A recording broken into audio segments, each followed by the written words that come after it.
যারা 5 ওয়াক্ত নামাজ ঠিকমতো পড়বে, যারা রিকশা চালাতে গিয়ে মুস্কি হাসবে, মানুষকে সালাম দিবে, এই কাজগুলো যারা করবে, এবং যারা অন্যদেরকে লিড দিয়ে অন্যদেরকে নিয়ে কাজগুলো করবে, আগায় আসবে, এই মানুষগুলোর মধ্যে থেকে বাছাই করে একজন একজন করে আপনাদের মধ্যে থেকে একজনকে মক্কা শরীফ নিয়ে মদিনা শরীফ নিয়ে উমরা করায় আনবো আমাদের খরচে।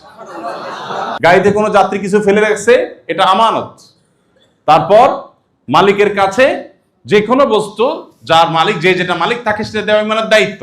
অন্য কারোর হক মেরে খাওয়া এটা জাহান্নামে যাওয়ার কারণ। দুনিয়ার নগদ শাস্তি হলো কি, ওই যে পোটলাটা যেটা আপনি মেরে দিলেন, এটা মেরে দিতে পারলেন, কেউ দেখলো না, ধরাও পড়লেন না।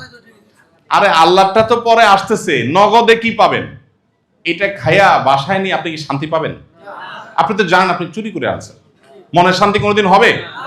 তো শান্তি যদি না হয়, তাহলে এটা দিয়ে আমার লাভটা কি? আর যদি দিয়ে দেন, নগদ একটা শান্তি পাবেন। সেটা কি?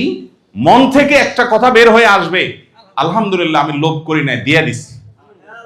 একদিন রিক্সা ছাড়া ওই বেডির কাজটা করে দেখেন, ঠেলা বুঝবেন। কষ্ট আছে না নাই? আমাদের নবীজি কোনোদিন স্ত্রীর গায়ে হাত তোলেন নাই, মনে থাকবে তো ইনশাআল্লাহ? কোনোদিন কোনো স্ত্রীর গায়ে হাত তোলেন নাই। তাহলে আমরা কোনোদিন বইয়ের গায়ে হাত তুলবো? যদি কেউ ইতিপূর্বে করে থাকি, খাঁটি অন্তরে তওবা করবেন, কখনো স্ত্রীর গায়ে হাত তুলবেন না। জীবনমান উন্নয়নমূলক কর্মশালা এখানে হবে। সেই কর্মশালাগুলোর উদ্বোধন আমরা করছি আপনাদেরকে দিয়ে, অর্থাৎ রিক্সা চালকদেরকে দিয়ে।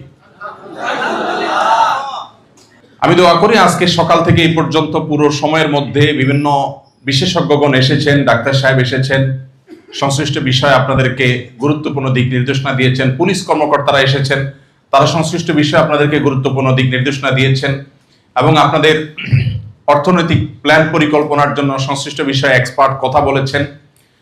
আরো বিভিন্ন বিষয় আপনাদের সামনে আজকে উপস্থাপন করা হয়েছে। আমি আশা করব এগুলোকে আপনারা অক্ষরে অক্ষরে মেনে চলার চেষ্টা করবেন ইনশাআল্লাহ। আল্লাহ আপনাদের সবাইকে সেই তৌফিক দান করুন।